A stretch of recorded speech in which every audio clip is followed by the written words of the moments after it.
السلام عليكم ورحمة الله وبركاته. خبجمتوتا في هردفتوتا خنيقة بارتي لمدا وبليين خنيا فوندوشينا هم بنا برينتو أره بارتي لمفا أكا أجايبك خدرا أكتيكا مدن أبدين كبا خلال إن شاء الله تعالى إتيكا مدن جيتي أبدي خوني ما بشننا شربا ولولو شوقوية وهم دوان فخيس أكبوف أكا داوتن أسماني سيني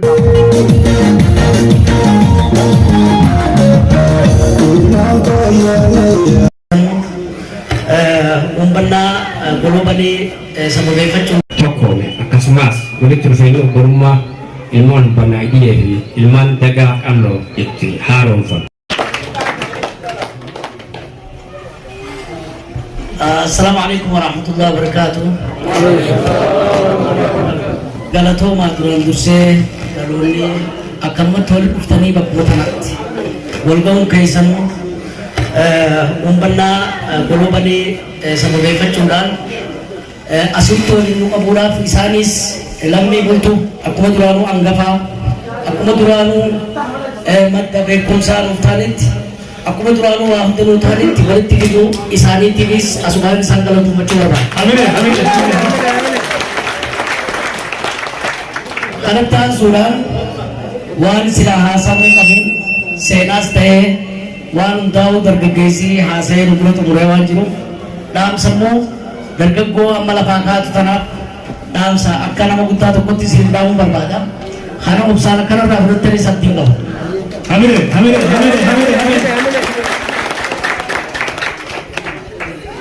Akkasumatti yeroo ammaa kana keessatti jaarraa 21ffaadhaa jaarraa uummata biraatiif qaroominaa kan ammoo saba Oromootiif gadhaantummaa ta'ee argamaa jiru kana fooyyessuuf waadaa isinis naaf galuu qabdan gara fuulduraatti dhalootaaf nuti dhaamsa dhaamuu qabna. Har'a gosa takka sababeeffatee kana si walitti dhufee fi obboleeyyan wal simachuu kana dahoo godhannee kan akka biratti ilaalus ni mala waan ta'eef asumaanii waa ibsuu fi barbaada inni kun tokko tokko ilmi namaa kuni akka Oromootti yoo jenne akka mataa rifeensa jiruuti rifeensa mataa nama tokkorra jiruuti. Rifeensa mataa nama tokkorra jiru yoo filte malee walitti hidhuu hin dandeessu. Siifis qulqullaa waan ta'eef gosa himachuun wal finuu qofa osoo hin taane walitti hidhamuu akka ta'e akka tokkummaadhaaf bu'uura inni ta'etti amanuu qabna nuti. Tokkummaadhaaf bu'uura akka inni ta'u rifeensa ta'e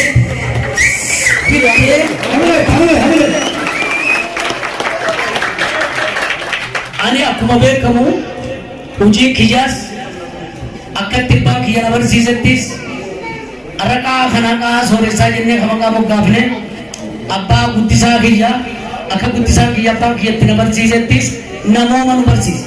Nama ta'uudhaaf nama ta'uu qofarratti nuti akka obboleessa taanes beekuu qabna. Nama ta'uu qofarrattu kaan immoo jilba yookaan barbaruma akka namni asirraa yoo ka'e mana garagara kuna haayil seenaa kun handaggalaa kun shubee dagalaa kun gama garagaraa gala akkasummaan akkasaniiti malee roorroo qolachuu fi jiruuf jireenya walii fooyyessuu fi nagaaf nageenya keenyaaf waloodhaan akka nuti obboleessa taanetti amanuu qabna.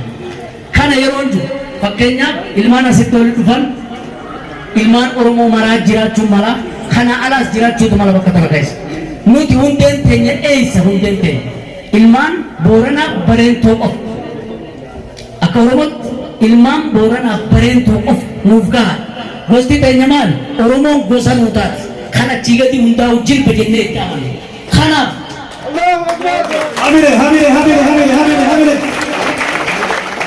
kanaaf yeroo ammaa keessatti kun waan rabbiin itti ajaje ta'eeti لتعارفوا جيش ربي دلال لتعارفوا قفنا في قصتي مالي وان براتي فكر تانيس بيهو قطر طب إلمنا ما خبتيني والله قسمة غري قسمة يو قبادوس يو أديم سديموس أكوان ديميسا وقولي سمسا غير إساتينا خلطي إيه فتح خمير ورقر سيزون جرا أكاس تبادوس جرا أكاس يمتو قفالا إيشتين تو قجي تنجرو نوت أربكينا وقنا فوما نتيوهان نمومات Fakenya namoonni nama dhaga'ee jira yeroo ammaa falmaa mirga namoomaa sun ana maali namooma isin barsiisuudhaaf dirqamaan qaba jechuudha. Kara namoomatti maali dhalatte rabbii si uume gosa kee irraa dhalatte ni boontaan hundee kee isa sana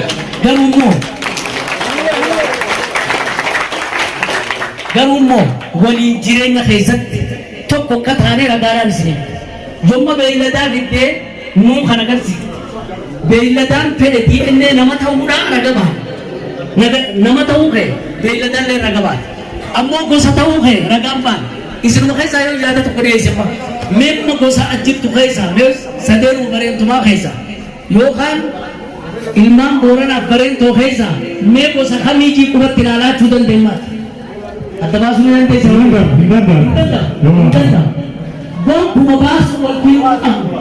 Dhaloonni ammaa gosaan dhaabachuu rabbii ni barbaada.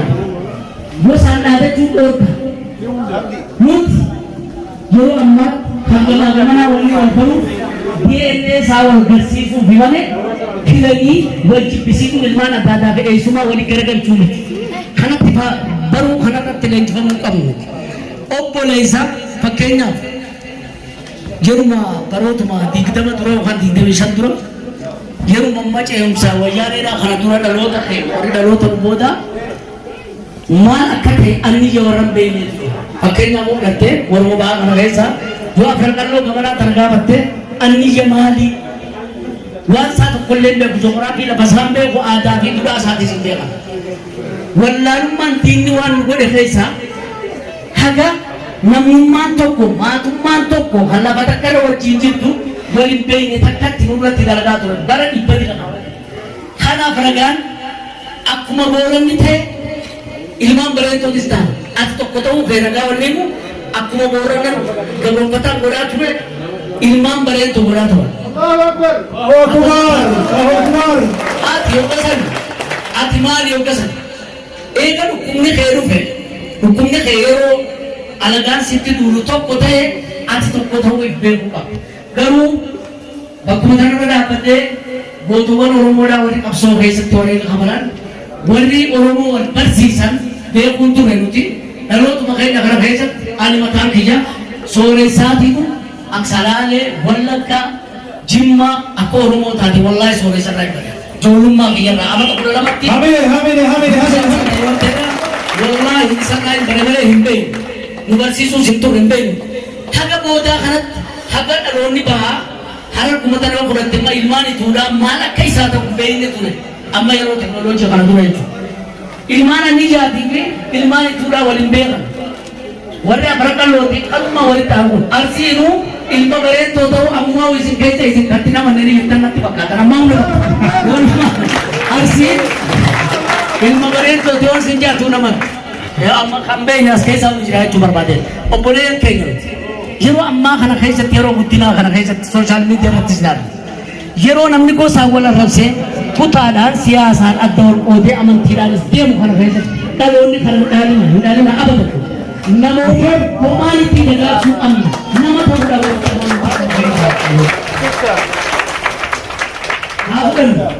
ala guyyaa uffannaa bareedooti waa'ee isaanii takkaan lamaas ta'uu keenya dirqama keenya jechuudha. Maal Ali dhaloota isaan keessaati. Isaan keessa dhalootuma waliin argaa takkaa kan guddinni nama isa caalaa isaan beeku.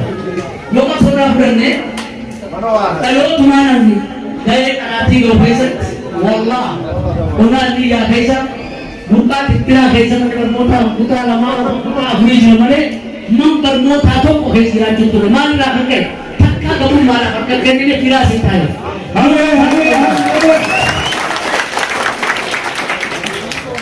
Jom sini begini, wallahi jom di sini, nama kau boleh berbuka dasar itu amalan jom di sini tu sini. Kalau tadi, anak mas, saya nak berpikir wali biar kena. Gak terki.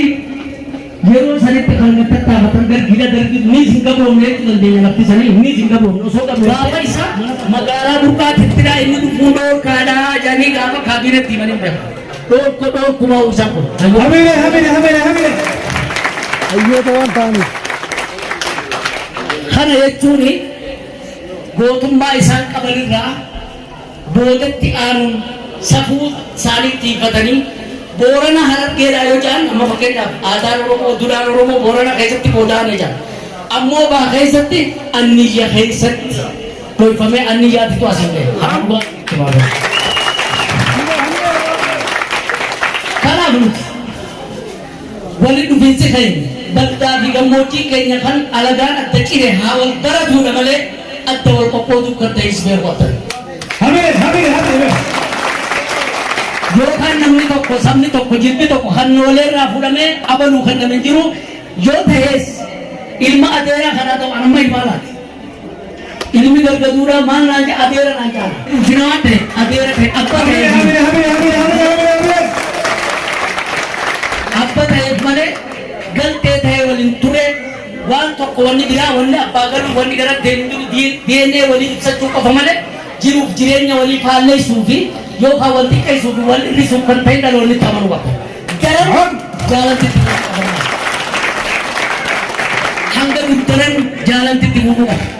Kanarraa nuti osoo sagantaa sanii akka qabaannu taate akkasuma akkuma qabsoon nu barsiifte akka Jimma, Booranni, Gujii, Iluu, Shawaan eeggatuma bar dhaloota keenya karaa irratti salaalee yeroo dhuftu hojiidhaaf yeroo dhuftu Amaara beekna malee namni Oromoo dhagee sooressa ijaarraa abbaa gadaa nu barsiise qabsoo nu barsiise hooggantoota keenyaa nu barsiise dhugaa rabbii tokko taata.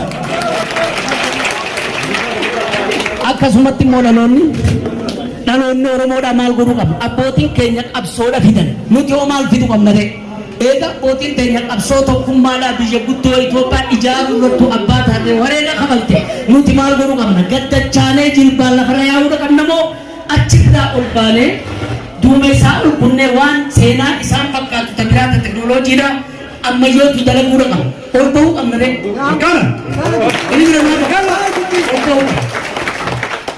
ilmi namaa tokko gariin amma fakkeenyaaf gandummaa gosummaa fudhanne akka nama yoo sabboodhaa gosaa taate akka nama atileetii tokko kan araddaa isaatti moo'eeti. Atileetiin araddatti moo'ee araddu moo'ee taa'ee ni kasaare moo ni ol ka'e ni kasaare. Kara aanaa dabuu qaba aanatti moo'uu qabda godina moo'uu qabda akka biyyoolessa moo'uu qabda akka addunyaa moo'uu qabda ni dhaloonni kun maal ta'uudhaan namooma leellisuudhaan namummaa qofaa wal kabajuudhaan hoomaanitiidhaan insaaniyyummatti amantanii wal qabachuudhaan kuni maatiidha maatii keenya kun mana kiyya kan mirgaa bitaa maatuma kiyya kun guututti ilmaan bareeddoo Booranaa kan jedhu kun hundinuu maatii hunda ka dursu eenyuure namoo maatiitu hunda ol namoonni qofti waliin nuuf dhufa kanaaf bara saglaffaadhaa kan jiru kuni eebbifannaa 900 kan ilaaqee hamaatis nuuf ta'e kan tokkummaa wal nu barsiisu kan dhaadannee ana boru ganama lakkiyya anniyyaa ala godhateenne boru afran qal'oo kanaa olitti qallee godhuu qabna jennee dorgommii kanarratti odeene yoo boru ituun akkana ta'uu qabna jee yoo kun kanarraa koppii kaafatee kan deemu lakki kasii miti waan kana caalu walitti rifeensi keenya akkumaan dura isiniin jedhe rifeensi mataa namarra jiru kuni morma yoo murte hundi isaatu ni ta'u mormi keenya tokkorra taa'u jirraa ibbeera ma fakkeenyaaf ubsuma lafaatiin isiniti rifeensi dargaggeessi tokko gar tokkoon fuula kana dura jira kun duuba jira kun cinaacharra jira joogiraafii lafa keenyaarra yoo taate ubsumaan akkanu ammoo morma nama tokkoo ofirraan jiraa beekuu qaba.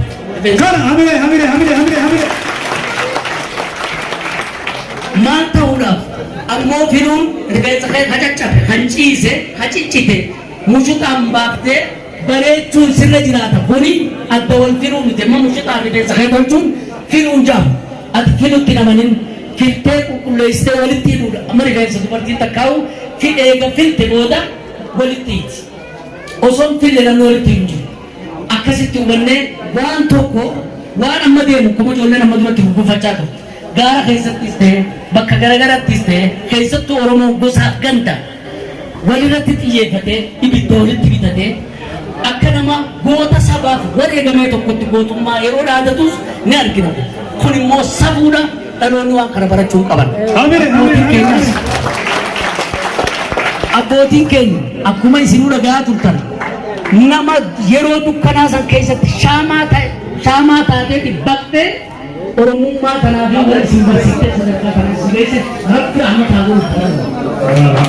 Isin immoo dhaloota badiidhaa ta'uu miti والإنسان ورسل دبري والإنسان ورسل ما غابته لومنتي وان سنتا غابته ما لا سنت لوم كلا بيسا سيد تو ما يجابته نموما oruma ko ti kasumara ka oruma kena orang bertekar situ ani orumnya tanah dan bukti tinggal kaya kali terang ke bukti tinggal kan iya amma oromo gosuma tinggal ka gosuma tak semua matasi garumo wani wani fitu gudan kan egan anan nena project kamus namu makofa mo jabe sine namu makofa bolin jirane hakala batala gaji warabin raja talabu kofan rai kamu kalau ni asli jintan wan tekuk di Facebook bahun bakka jintan bala le baju kaptuan araba wan sabu bakka unda dura baju kamu kita dia ni kena butuh satu bukan kan ragam berbane namu kofan te karena namu mati ujian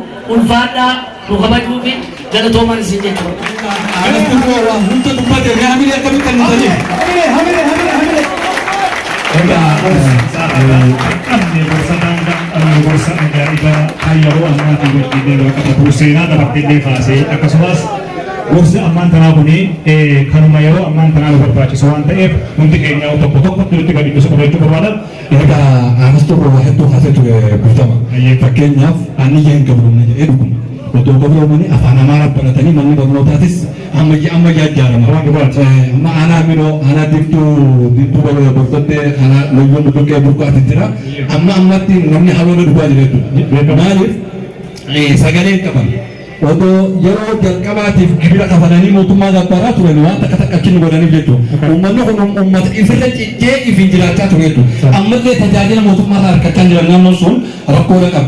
Kana bu pada wani arra imana ni jatu ifsu barbado jirate. Rakko butto da abdal. Afranta lo tu rakko butto itu ni rakko butto no. Rakko tan bikama abiji ahmad gaza basu tikaro fate wasa gaza tata dabesu lafa anni jatu. Arre mu lagi. Arranjo lagi. Hamil. Ada orang tendang merah. Itu dikat. Orang bukan aku.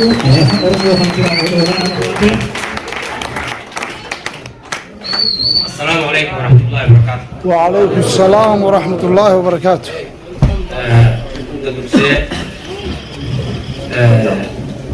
Jalannya kita oleh terkena ke rumah akan dipanggil no jayen atau akasama nageni abagan tota boci kada ayutan cekoni hawan tergegu fi samaran orang moda koreman benarati irmatan untuk resani kalau tomar senja hamil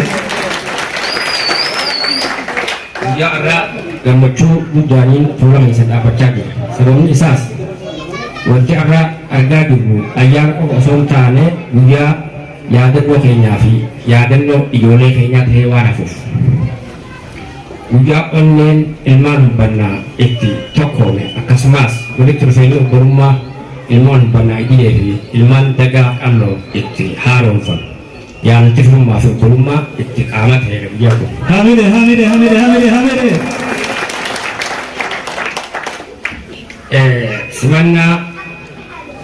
semanna owa Mia garak itu menunjukkan khanaf maka posisi maka ilman gadabi hundan pembelian kenya ilman aniya warra sagantang kun akamil kauf umaj buatan hangga biar bifangan kun ugo muti ojatani korakana rati boleh kaya ilman begitu koje simatani galatong maju bapa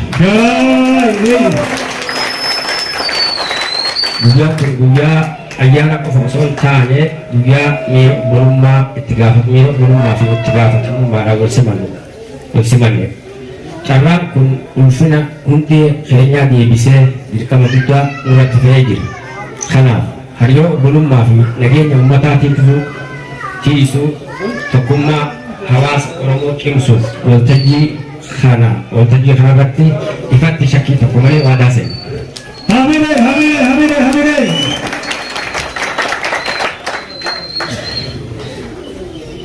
sini awas kayaknya emang kegedusulman jaga al-latif abu luti nasabah kayaknya ofaiman nyamale obuluman walingkam humuran nasabah kayaknya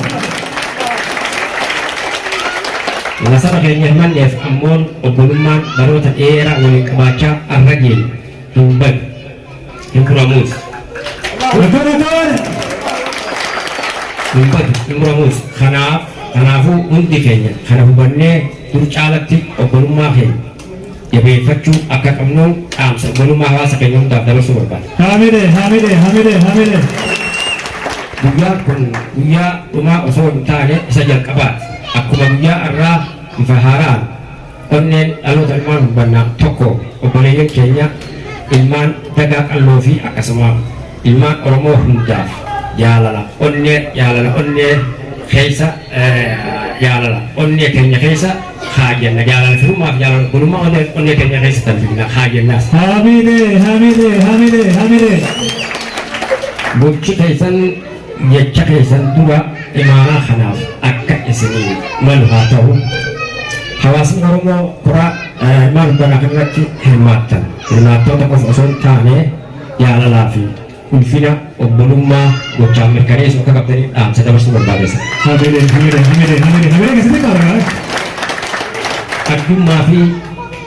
Arjummaa fi amanamummaadhaan harka wal qabachuun imaanaa kana ilmoon hojii garaa qulqulluun akka eeggan wa'adaa seenu.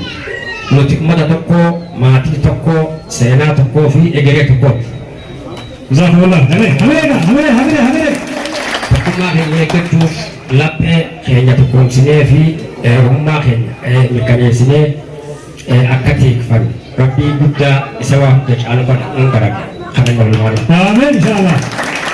Akkasumas ummata Oromoo biyya baqaa Yaman keessa jiru waliin harka wal qabannee gidiraa baqattoota Oromoo salphisuu keessatti tumsa gara laafinaa fi amala gaarii qabaannee fakkeenya gaarii akka taanuuf rabbii guddaa kadhannaa galatoomaa waan dhaggeeffataniif hawaasa keenya hundi loodhan marti hirmaattan galatoomaan isin ijaa salaamu alaikum Waalaikumsalam warahmatullahi wabarakatuh. Adeera keenya kabajamaa fi ulfaataa hayyuu Oromoo dhaanidhaa hedduu nuuf galatoomi isin jedhan beesi. Mee hamileedhaan gara teessoo isatti kan nu deebisaa kaasee manna harka salaala.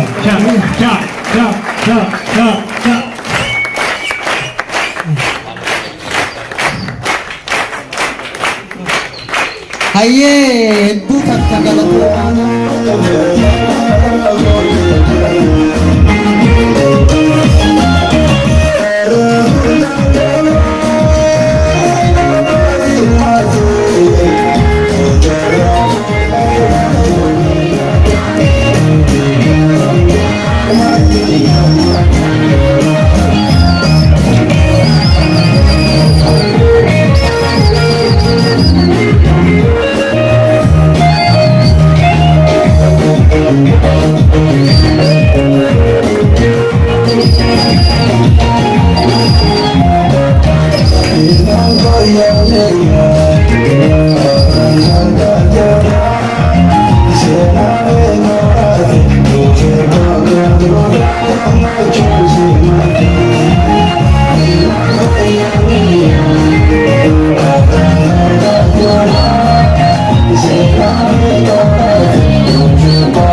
Yeah.